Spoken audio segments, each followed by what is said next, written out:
It's been said that there are two types of people in this world, those who watch porn and those who lie about it.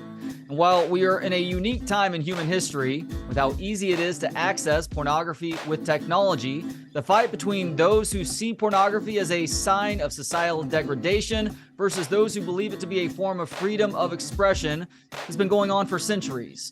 And it's this past and present that's at the forefront of a new book by Kelsy Burke, an award-winning sociologist at the University of Nebraska-Lincoln and author of Christians Under Covers.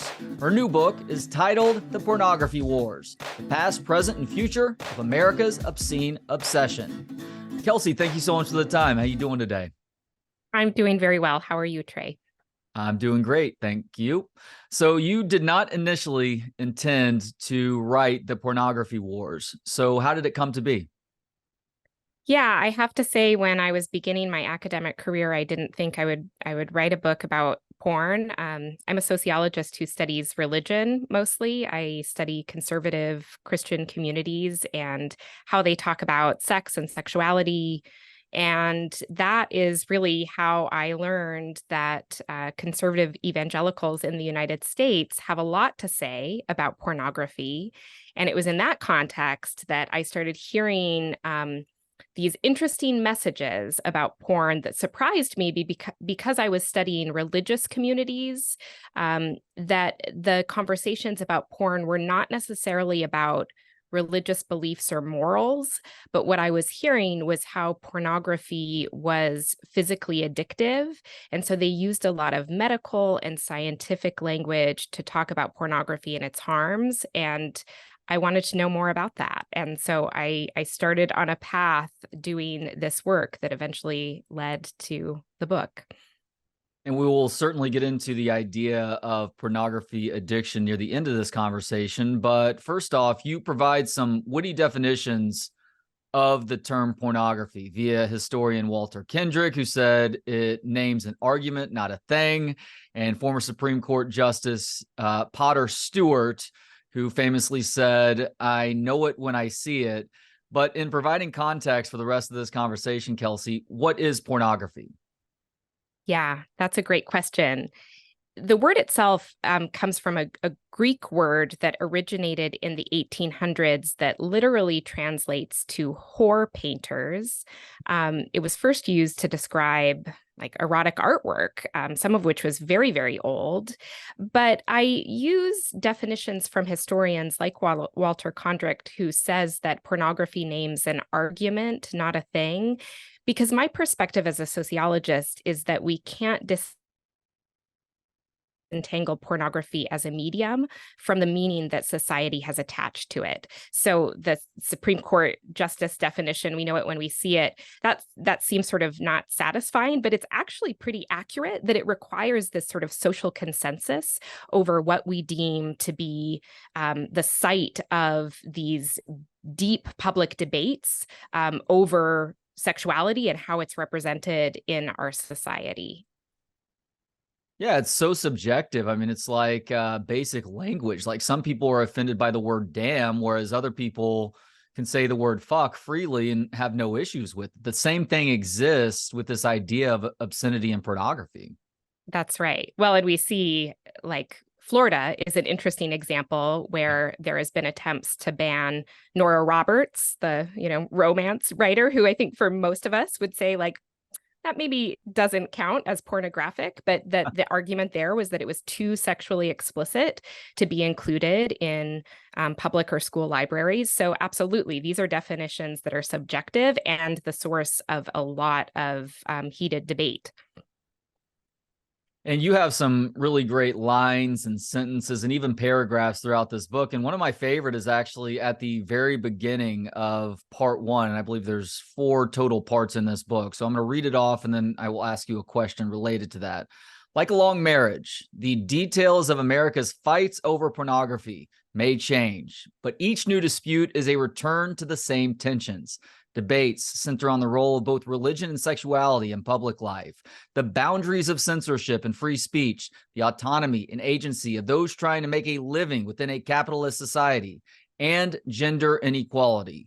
And starting with porn's U.S. origins in the mid-19th century, what was a book called Fanny Hill, and how did it impact the law of this country, Kelsey? Well, the Fanny Hill book was imported from Great Britain, and it was quite popular among soldier camps in the Civil War.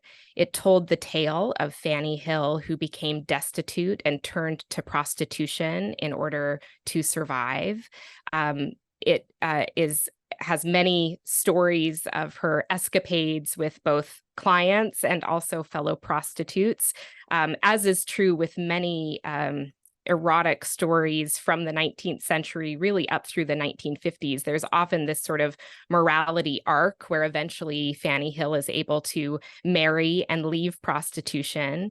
But it was something that was widely popular, but also widely criticized for its explicit depictions of sex outside of the context of marriage, outside of the context of heterosexuality. So I place the origin story of pornography debates in this country really to that time period around the Civil War, when the public started paying attention to pornography, illicit literature, photographs, to try to crack down on what they deemed was inappropriate for public consumption. Gotta love how Fanny Hill gets that Disney ending in the end. But that is a unique and I think inspiring concept, especially considering the times back in the 1700s when it was initially published in Great Britain, and then when it made its way to the US and became popular around Civil War times. And speaking of that war, Anthony Comstock was a Civil War Union vet who was so disturbed by the amount of profanity and porn in his camp that he started a crusade against it in the latter part of the 1800s. And he made enough of an impact, Kelsey, that his name was turned into a noun by his critics, with Comstockery coming to represent the effort to suppress sexual material. Among his critics was a man named George Francis Train. Who was Train, and how did he prove an excellent point about the hypocrisy and subjectivity of Comstock's crusade with the pages within Train's periodical? Yeah, George Francis Train was one of Comstock's contemporaries. So they both lived and were active in public life toward the end of the 19th century. Train became rich as a founder of the Union Pacific Railroad. He dabbled in a bunch of different pursuits, including running for US president.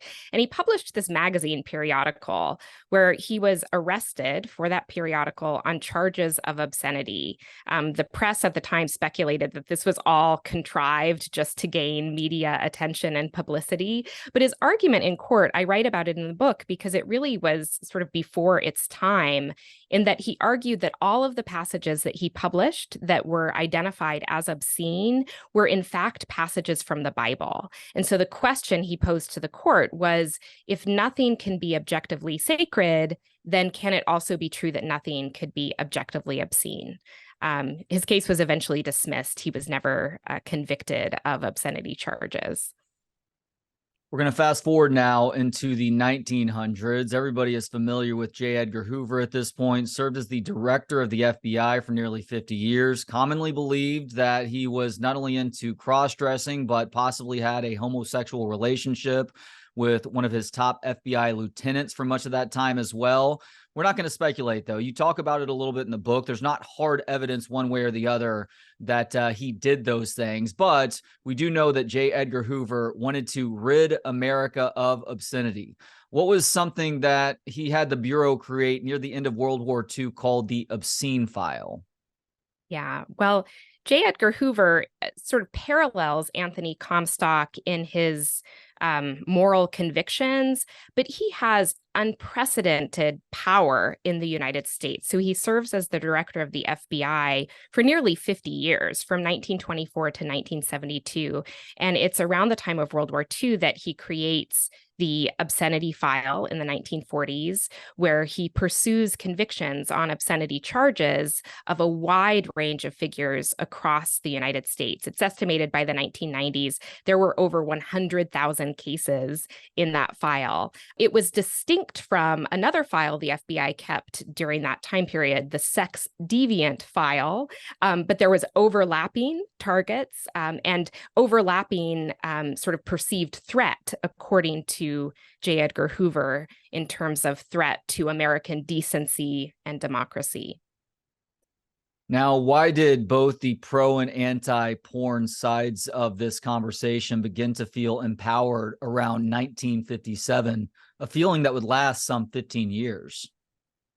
Well, 1957 is the year of a really important Supreme Court case, Roth v. the United States. The courts had been relatively silent when it came to what exactly obscenity was. So there were charges being brought, convictions being made on obscenity. It's illegal to use the U.S. Postal Service to mail anything deemed to be obscene. But the court hadn't really definitively said what it was until this case in 1957. It revolved around a magazine publisher, Samuel Roth, and some magazines he published where he was convicted of obscenity. So his lawyer brought this argument that the First Amendment right to free speech should be what protected Samuel Roth. The court ultimately disagreed and finally defined obscenity, which was, at the time, whether an average person applying contemporary community standards would find the theme of the material to appeal to what they call prurient interests. So like having only to do with sex, with no other sort of value. And people on both sides used this as a path forward to both have more expansive possibilities for what kind of sexual material could be published and spoken about. But then also it provided an avenue that clearly provided a definition or parameters for obscenity charges to be continued. And that's an interesting time period between like the late 1950s and the early 1970s, where this idea of community standards, which, you know, to us might sound quite vague and like, well, it depends on which community you're a part of. So that was a time where there was a lot of different cases brought before the court, and there wasn't a lot of consistency in how the courts were ruling. So there was another Supreme Court case in the early 1970s that expanded on the Roth definition. It was a case called Miller v. California. And so now what we call the Miller test or the Miller standard has a little bit more detail, but not by much, that provides these parameters of what is obscene, which is not protected according to the US Constitution, and what is simply free speech, which is, of course, protected by our First Amendment rights. Yeah, and we're certainly going to get into the 1970s more here in just a sec. First, though, I wanted to ask you about one of the more ironic revelations, at least for this reader, that I was able to check out in the Pornography Wars. And it has to do with common ground between radical feminists and Christian women with regards to pornography in the 1960s and 70s. What exactly was this common ground? Yeah, at the time, it was talked about as these strange bedfellow coalitions, where in the 1970s, radical feminists start taking up pornography as a serious feminist concern for the damage that it does to women in a literal way, women who were performing in porn, which many feminists believed were being coerced or abused, and also symbolically harming women for its representation of women within pornographic films. And there's common ground with conservatives who, at this point, for over a century, had been trying to crack down on pornography. And conservative women in particular in the 1970s and 1980s really mobilized around pornography, and they shared many talking points, even if they weren't true collaborators and that they were like planning events together or being a part of the same groups. They did have similar motivations in their opposition to porn. Getting back to that Miller versus California case, this happened in 1972, which of course is in the middle of the Nixon administration. Many are familiar that Nixon was waging a number of ideological wars in the U.S. During his time in office, most famously the war on drugs, but he was also waging a war on obscenity and porn at the same time. How did this backfire for Nixon pretty badly? You know, when I started doing this work, I'm a sociologist, not a historian, so I tend to study contemporary people and contemporary events. And so I wasn't familiar with this history about President Nixon. I sort of knew about President Ronald Reagan, the Meese Commission, his conservative era, and how that played into the anti-porn movement. And so this was something I learned over the course of my research, that actually we have to understand the entanglement of pornography and the presidency of Richard Nixon in order to really understand what emerged later in the 1980s with the moral majority and that anti-pornography movement. So part of Nixon's public platform was that pornography was bad for society and he was going to crack down on it. So there's a lot of parallel in his language about the war on drugs, that he was also going to wage a war against pornography. But he encountered some pretty big obstacles, the biggest of which was that before his presidency began, so when Lyndon Johnson still held the office, Johnson convened a presidential commission on obscenity and pornography, where he was looking for an impartial, nonpartisan investigation of whether porn was bad for society. And what the commission ultimately found was that pornography was not a significant social problem. It was less significant than other big social problems at the time. This is the late 1960s. So things like poverty, racial inequality, civil rights, all of these things were noted as being more significant social problems than the pornography industry. So the problem for Nixon was that the commission was scheduled to release its findings after Nixon took office in 1970. And everything the commission said basically went against Nixon's public platform. So this was sort of a public relation nightmare for Nixon. So what he did was he managed to get one member on the commission who was in his camp. That was Charles Keating. He had long been an anti-obscenity crusader, originally from Cincinnati. And so Charles Keating is able to enter onto the commission, and he decides to write a minority report that counters all of the major findings of the rest of the commission. He manages to get the minority report published before the other commission. And so that was able to come out to be presented to the press and to the public as Nixon's platform. But that really made pornography a key political concern and something that presidents started paying attention to. What changes in the entertainment industry paved the way for a sort of golden era in porn in the 1970s that started to see porn actually being screened in public movie theaters? Yeah, well, it was this era where the courts were a little bit unclear on what counted as obscenity and what didn't. So this time between the Roth decision and the Miller decision, where public theaters started testing out the water. What kind of films can we show publicly, and will we get in trouble or not? And so there's lots of different strategies within different communities and different theater owners. But this is an era where we think about these big porno films from the 1970s, like Deep Throat, that are released, and they're released in public theaters. So they're reviewed by serious movie critics who consider these films and their runtime that is, almost comparable to feature-length films. So this is an era where journalists at the time called the 1970s, when it was porno chic, that it became sort of trendy to view or be aware of the pornography industry. It's no longer just this seedy underbelly that people pretend not to know about or not to talk about. It takes on a new face in the 1970s. It was also interesting to learn about a bit of back and forth amongst Christians with regards to the idea of pornography and sex. And Billy Graham actually signaled a shift in conservative Christianity and its cultural critique of America in the mid-1950s by saying that sex wasn't necessarily a problem, but that society made it cheap and filthy. But we saw another ideological pivot thanks to the Reverend Jerry Falwell in the late 1970s. What exactly was this pivot, Kelsy?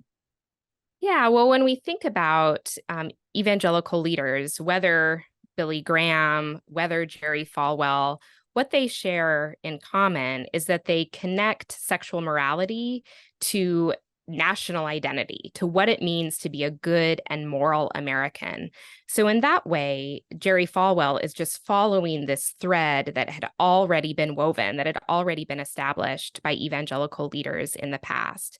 Jerry Falwell really pushes this forward to be the key concern to the Christian right or to conservatives more broadly, these social issues revolving around gender sexuality. So not just pornography, but also abortion, homosexuality. These he saw as a kind of trio of threats to American decency. And he made that a key part of the conservative platform. So in order to be a conservative, you should oppose these social issues having to do with gender and sexuality. So he was entangled in legal debates, in sort of public campaigns, all to try to crack down on pornographers and the porn industry. Ultimately, he, we might be able to observe was not fairly successful in those efforts. But what he was successful in doing was making porn a key concern among Christian conservatives.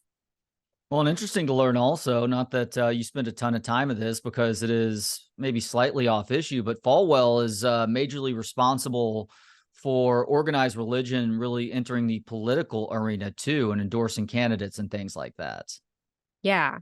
He believed that in order to be a devout and committed Christian, you should be engaged in politics. So he felt that it was within his right as a Christian to tell people who to vote for, to tell people to engage in politics. And this really marks, what we think of as the rise or emergence of what we call the Christian right, this blending of conservative Christianity with conservative politics. Today, the phrase that is often used for these groups is Christian nationalism, where we see national identity is connected to the Christian faith. How did the advent of the VHS system further evolve the porn game in the 1980s? Well, in the 1980s, we have the VHS is invented, and that sort of saves the pornography industry in some ways because the law had shifted so that it was harder to show movies in public theaters.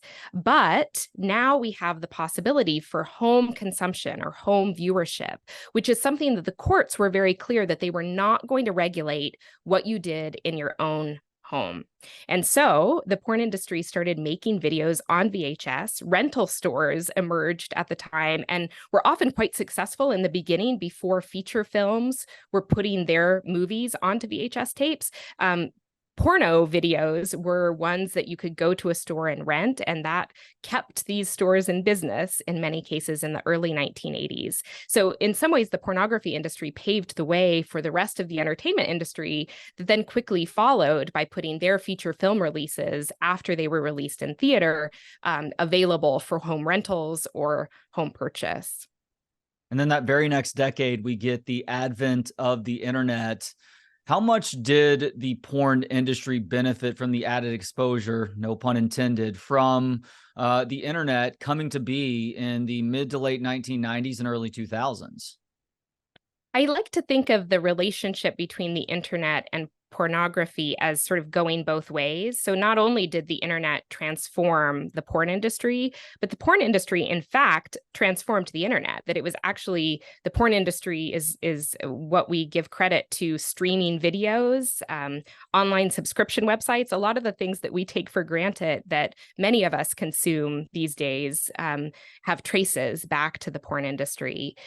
But the internet, I say in the book, this goes back to the metaphor of pornography debates are like a long marriage, that the same themes sort of continue to emerge. And that's true that the internet in some ways didn't change all that much in that the same disputes were always at the center of people's access to different material, how we access it, and how we regulate it. And so those are the same concerns that have been around for a very long time. Of course, though, the internet really transforms how we access porn. So if we think about that VHS rental store People have to go in, they have to maybe see their neighbors who are also in the store. They have to pick out the videos that they're renting. It's a much more public, it takes a lot more time, it takes some money. And so, of course, with the internet, we bypass all of those steps. So a lot of the anti-porn activists that I observed for the book would talk about the AAA threat of the internet, that it's accessible, affordable, and anonymous. Accessible in that, like, now we have it, in our pockets with our smartphone. So in that way, it absolutely has changed how we access porn. We know that young people, teenagers, are accessing porn at a younger age. So it has, in a lot of ways, changed what the porn industry looks like and how we access it. So part 2 of this book is titled The Battle Over Making Porn. You point out that the anti-pornography movement has essentially become the anti-trafficking movement. It is commonly believed that porn is fueled by sex trafficking and vice versa. But again, for context's sake, what is sex trafficking, Kelsy? Sex trafficking has become a bit of an umbrella term that for activists in the anti-trafficking movement often refers to any kind of sex work. So that's, I think, one important point, that often the groups that call themselves anti-sex trafficking groups, in fact, oppose all forms of sex work, even consensual legal sex work like pornography. But sex trafficking is intended to signal when a person is coerced or forced into certain sex acts or sexual servitude for the profit of others. So that's something that I think most of us can agree is absolutely a problem, that we cannot support, that we should do things to ensure that it doesn't happen. I write about it in the book called The Pornography Wars because the anti-pornography movement in the 21st century has really rebranded itself as a broader anti-sex trafficking movement. And I think that that has allowed it to gain broader traction than perhaps in decades past, where the anti-porn movement was more exclusively associated with Christian conservatives or maybe radical feminists, that the anti-sex trafficking movement attempts to have much broader appeal.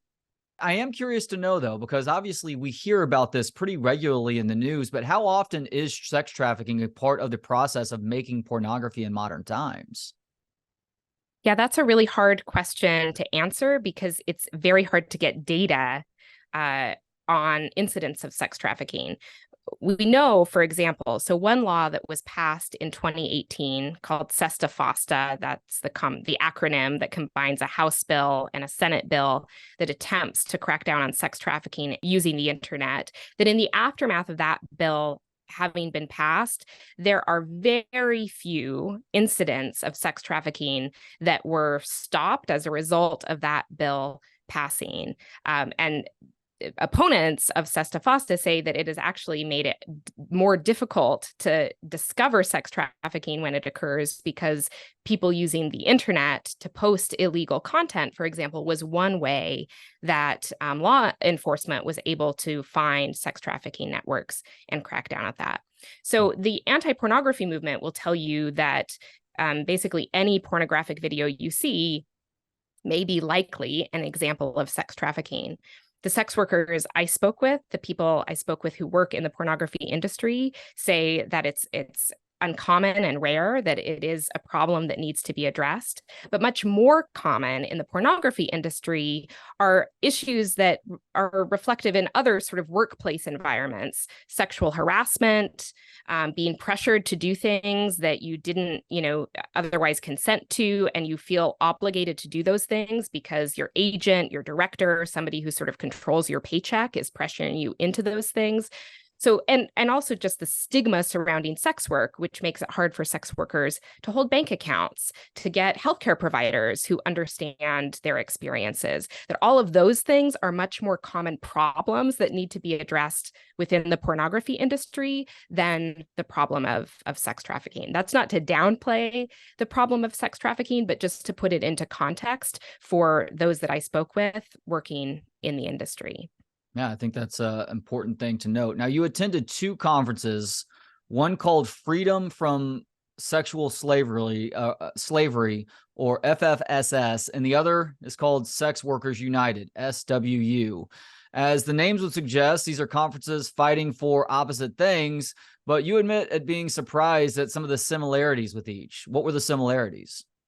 Yeah, well, I'll say so. Both of those are pseudonyms. I don't disclose the real names of those events that I went to because I promised the organizers that I would keep the identities of participants confidential.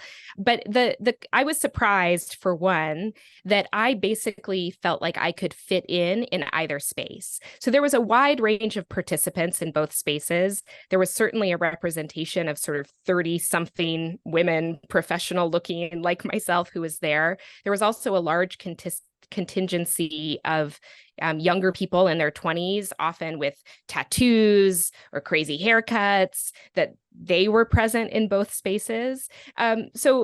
I think we might think of a particular idea around who is, for example, an anti-porn activist, of a kind of holy roller Christian crusader. And that's not the image of the anti-porn movement today. And I also found some overlapping messages. The message that we need to protect women, keep women safe, shared across those two spaces. Of course, really different definitions of what that safety and protection should look like. There's also shared common ground over not looking at free porn. That's something that both of those conferences, there were messages that supported that sentiment. Of course, for the anti-porn movement or the Freedom from Sexual Slavery conference, it would be that you shouldn't look at any porn, free or otherwise. But from the Sex Workers United conference, it was a similar message of free streaming sites like Pornhub, where you can access porn for free, that really does more harm than good when it comes to sex workers. Which conference had the better swag bag? Well, I do write about how in the Sex Workers United swag bag, they did include sex toys as part of their swag. I got some stress balls, lots of stickers across both conferences. So there was ample swag to be had in both spaces. Was the butt plug actually branded? I mean, was there an advertisement on the butt plug? It was a brand. It was a common sex toy brand that was a sponsor of the conference. Yeah. Oh, man. All right. So Prop 60 was a 2016 legislation initiative in California that would have required porn actors to wear condoms during scenes that depicted intercourse. And while this may seem like a reasonable idea for some, you say the reality of this notion was much more complicated. How so? Yeah, this was an issue that, again, as largely an outsider to the pornography industry, I think many of us could take at face value that it would be a good thing to ensure condoms are used within porn shoots. The problem with this particular ballot initiative was that it wasn't clear how this was going to be enforced or regulated. And the fear among sex workers was that it would only be the largest companies who would be able to comply, and it would push many performers into more underground scenes or shoots where there wouldn't be any safety regulations in place. The porn industry has long had policies and practices that require STI testing within 2 weeks of a shoot. Performers are required to bring their test results with them to a set. In fact, some public officials pointed to the adult industry as a model for contact tracing during the COVID-19 pandemic. So this ballot initiative to require condoms was opposed by most people within the industry because they said that it's an unnecessary step to regulate and ultimately crack down on the porn industry when we already have these safety mechanisms in place. It was also a ballot initiative that, like, both the Republican and the Democratic Party opposed in California, that there were just concerns about the cost of it, how it would be implemented. And so ultimately, by a fairly narrow margin, it was voted down by California voters in 2016.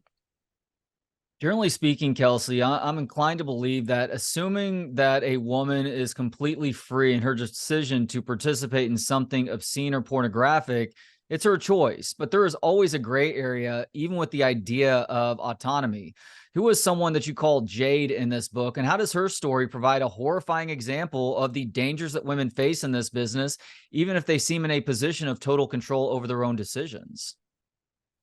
Consent is a really complicated issue, I found over the course of doing research for the book. And that's something that anti-porn activists really like to treat in black and white terms. And so they often present consent as being an impossibility within sex work, so that women can't fully consent to participating in the industry.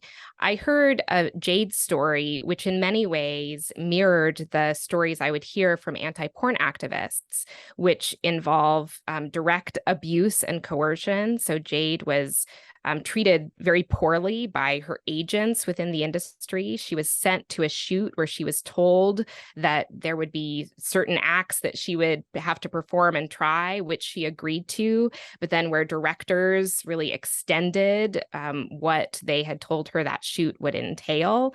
It involved physical damage to her body, so scenes of anal sex that caused her harm, both physically and emotionally and mentally. And then ultimately, when it was all said and done, she didn't receive the compensation that she said she was promised by her agent.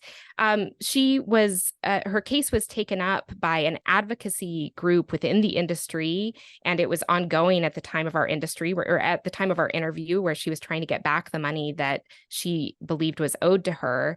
And so her story, in a lot of ways, matched many, many stories of trauma and abuse that the anti-pornography movement tells. The ending to their stories, though, are that women leave the porn industry. They go on to do something else and leave happy, healthy lives, trying to repair from that trauma. For Jade, though, she said that that experience did not make her anti-pornography. She said that if anything, it made her want to do more to protect women who want to stay in the industry. She saw it as an issue of workplace abuse and violations. And she still works within the industry, though mostly as an independent performer, so creating her own content, using websites like OnlyFans. She doesn't use an agent for when she does do commercial shoots. She negotiates those things herself. So her story was really interesting in that it acknowledged the harm that can take place on a porn shoot, but also that her perspective is that that doesn't mean that she's anti-pornography, just that she wants to be able to support women within the industry. Well, Jade has stayed in the industry doing a lot of work on OnlyFans, as you just mentioned. You also just said that a lot of women choose to leave the industry altogether. But what do they typically go on to do? Because obviously that previous work experience isn't exactly easy to massage into a resume. Yeah. Well, I think the social stigma around sex work is real, and that it is difficult for people to branch out into other careers. Certainly would not want to disclose certain forms of sex work on a resume. And this is something else that the internet has really changed when it comes to how we access content, not just in porn, but in other contexts where we hear about doxing and other ways in which people sort of find out information that other people are trying to kept shut tight. So this is something that's true for people who work within the industry. But most people working in the industry have to do other things at the same time. So the porn industry does not operate in the same way that it did, say, 20 or 30 years ago, where people could really make a full-time living out of performing in porn. If they were able to sign a contract with one of the big production companies, they could make a very good living doing that full-time. Today, there just isn't money in the commercial porn industry. So people are doing a lot of different things, a lot of hustles, or working in this gig economy, doing different forms of sex work, doing different forms of work outside of sex work, piecing together how to best make a living. What exactly is feminist porn? Feminist porn is something that people will tell you some alternative definitions. Generally speaking, feminist porn is a genre where women's pleasure is more centralized than in commercial porn, which, sort of stereotypically orients around heterosexual men and their pleasure, both as performers, but then also as the perceived typical viewer of porn. So feminist porn prioritizes women's pleasure as both the performers within porn, but also as potentially the consumers or watchers of porn. It's a genre that I think got its start before it was ever labeled as such. So back in the 1980s, as women who worked within the porn industry decided they wanted to have more of a say in the scripts of porno films and the production companies. So they started taking charge of these other elements beyond just the performance. And that has continued up to the present day. Some of the critics of feminist porn have said, and this is just, I think, the nature of living in a capitalist society, is that this is a genre that has actually been co-opted by the commercial industry. So for example, on Pornhub, you can find the hashtag feminist porn, which for many people who are feminists working in porn would say that that is not, that's not the same thing as the kind of work that they produce. So like many things within the porn industry, feminist porn is complicated, but it's one facet of the industry, which is why I think it's so hard to talk and make pornography seem like it's a single thing or that it's uniform, because there's many different facets to what pornography is, what it looks like, who produces it. Yeah, I love that you just mentioned that, because you point this out in the book also, that virtue signaling does exist in the world of porn as well. Now, you say that the people you interviewed about feminist porn love to use food analogies. Do you have a favorite example of this? Yeah, this is from a public interview with Erika Lust, who's maybe the world's best known feminist porn director. She's a Swedish porn director. And she basically says, like, if you're buying a $1 hamburger, you've got to assume that, where that meat is coming from, factory farms, or that's not the best, highest quality hamburger, that you can't assume that those animals have been treated well when you're getting those hamburgers. So she says, like we pay for organic produce or organic meat, and we pay more money for those things, that we should think about our porn in the same way, that we should pay what we think the value of that is, what we think the worth of those performers is. And so that's why she sort of overlapping genre of ethical porn is that you pay for that content, and that you're able to pay performers an adequate wage in creating that content. I'm going to avoid the food for thought pun and move on to part 3 of the pornography wars, the battle over watching porn. How is watching porn potentially harmful to those that believe that it is? So the parts of the book break down into what are the main arguments coming from the anti-pornography movement about pornography's harms. So we talked about problems with the industry itself, harms to performers. The other side of that is harms to consumers. So the anti-porn movement has long been talking about why watching pornography is bad for you, that it's bad for marriage and for families. But really, since the time of the internet, this new framework has emerged to talk about how pornography is physically addictive.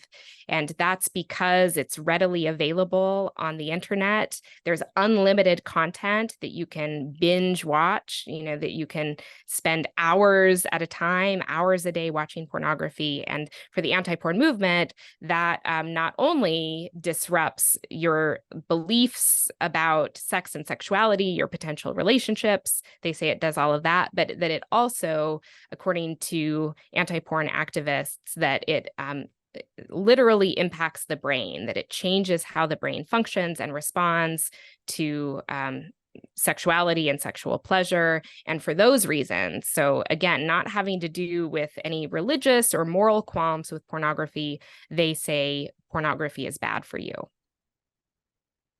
Now, I feel like it is one of those things, and I have to preface this, and nobody ever believes me when I say this, but I swear I have no reason to lie about it. I'm not really a big porn guy. I don't watch porn. I don't seek porn out. But for those who do, it is much like with any other vice. It's about finding that point of moderation. And if you can find the healthy dose, then you're okay. But if it starts to swing to the point where you are neglecting yourself or the relationships in your life, that's when it becomes a problem. And because it does tap into certain pleasure centers in the brain at the same time, I feel like there is an addictive quality to porn. What do you think? Do you think that watching porn can be addictive? I have a lot of sympathy for these online communities that have cropped up where mostly men, talk about the struggles that they have limiting their porn consumption on the internet, all the hacks they use to try to intervene and make their habits align with how they want to live their lives, with their values. So I have a lot of sympathy with that. Like you said, that's not unique to pornography. I think we're all struggling. I'm the parent of a tween, and, we're talking about screen use and limits. I myself have to put limits on checking social media. This is a common struggle, I think, in this day and age. As a sociologist, I think I don't take on the question, is pornography addictive, head on? Because my response to that is, well, it's certainly real in the lives of people who say that they're affected by it. You pointed out that it seems like people just need to find a moderation, that can be that's what we should strive for our sort of optimal health. One of the things that's interesting about the pornography addiction recovery movement is that it's really collided with evangelical Christianity. So conservative Protestant men are more likely than any other group to say they are addicted to porn, even though they tend to look at porn less often than other men who are not conservative Protestants. And I think the reason for this is that within conservative Christian communities, they are bombarded with messages towards young men that they are inclined to want to look at porn, that they're biologically hardwired to desire these visual sexual stimuli, and that any kind of porn use signals a potential addiction. So within these conservative Christian communities, there really isn't a sense of like what might be a moderate or okay amount of porn use, because they see any amount of porn use as being wrong, both morally, but also that then if the reason that they're looking at porn, even if they believe it's wrong to do so, that must be a signal of a biological or physical addiction. I'll also just point out that pornography addiction is not a classifiable disorder according to the DSM, the Diagnostic and Statistics Manual, and that I think we really don't have conclusive evidence that pornography is comparable to, say, chemical addictions, drugs and alcohol, that we just don't have the scientific evidence to make those claims. As the father of an 8 and 6-year-old in my household, I know you just mentioned that you have a tweener in your house. I think you have another kid as well. The section on sex education was especially interesting to me, and it is an added challenge for sex ed educators that kids are being exposed to pornography younger than ever. And it's something that pretty much everyone on both sides of this conversation agrees makes for bad sex education. So what are some of the ways that viewing porn, that really young eyes and minds viewing porn, can have a negative impact on them? I think this is such an important point that people within the porn industry repeatedly told me the content they produce is not for kids. It's not for teenagers. It's not for children. One performer that I interviewed said it would be like asking your kids to watch Fast and the Furious and then learning how to drive. That pornography is an entertainment genre, that it's not to teach people, anybody, children or adults, how to have sex, what sexual pleasure looks like. The problem is that for many teens who lack adequate or comprehensive sex education, this is what they turn to for information about sex and sexuality. So across both sides of the porn wars, this was a problem. And I think you pointed out that for both sides, talking to kids about porn is like step one. So not to pretend like it doesn't exist, not because you're embarrassed or just hope that your kid isn't a kid who ends up being exposed or seeing pornography. It will happen. Often kids are exposed to porn unintentionally without seeking it out. So a friend finds something on a phone and shows it to a kid. Boys tend to look at porn at an earlier age than do girls. But by the time that teens are 15, 16, the research suggests that it's pretty common that teenagers will have seen pornography. So for people who are sympathetic to porn, what I call sort of the porn positive movement, they see their task as really framing pornography literacy, understanding that pornography is a form of entertainment, just like those action movies movies or Fast and the Furious. So to understand that what people are seeing is not real life, it's not necessarily real pleasure, that people are being paid to perform in these scenes. For the anti-porn movement, it's about how to ensure that kids don't look at porn and then to avoid the potential problems that might ensue. So again, pornography addiction is something that they focus on as a way to scare children out of looking at any porn, because it will potentially, hook them in to an addiction. But across the board, I think having conversations with kids and being aware, for parents to be aware of the kind of content that their kids are likely to see, is absolutely a first step. So with regards to discussing pornography specifically within sex education for parents and educators, is there a right way or a right line of conversation to present to them and ensuring that they understand what this is all about and why it may be harmful for them without getting, too grotesque or just too out there in the process? Mm-hmm. Well, I'll give a plug to a public health researcher, Emily Rothman at Boston University. I think her team has developed what is, in my opinion, sort of a gold standard for sex ed when it comes to teens. So they call their program the Pornography Literacy Program. There's many different workshops that are involved. So it's not just sort of a one and done conversation, but it helps kids think about the context for the images they may see, how they might view images that may be disturbing, that they don't want to look at, how they might view images that do not depict things that the majority of people like or find pleasurable. And it also gives context to the pornography industry itself, how people find themselves working within the industry. So I think, that's one resource if people are really looking for the practical advice of like, well, what do I do here? But I think you're right that being open to the reality of sex and sexuality is often much more fruitful than the firm just say no sort of abstinence model, because it is a reality that our teenagers are facing today. All right, final question, Kelsy. Is porn sex real sex? Oh, that's a good question. So I'm gonna avoid the question a little bit and say porn sex is maybe as real of sex as anything is real, and I'm using air quotes for listeners. So as a sociologist, part of what I think really interesting about sex is that we can never disentangle it from our social baggage. So like what we desire, what appeals to us, all of these things that seem sort of physical, individualistic, not having to do with the social world, are often the result of social forces. So in that way, I would say that porn sex is a part of our sexual repertoire that makes sex real in the world in which we live. She is Kelsy Burke. The new book is The Pornography Wars, The Past, Present, and Future of America's Obscene Obsession. You can get it now wherever books are sold. Kelsy, thank you so much for the time today, and thank you for this important book. Thank you, Trey. It was a pleasure. Thanks to Gentleman Jesus for the intro and outro music. Hear more of his work at gentlemanjesus.com. Thanks to you for hanging out. For more of the show and to connect on social media, visit booksonpod.com. We'll talk to you next time on Books on Pod.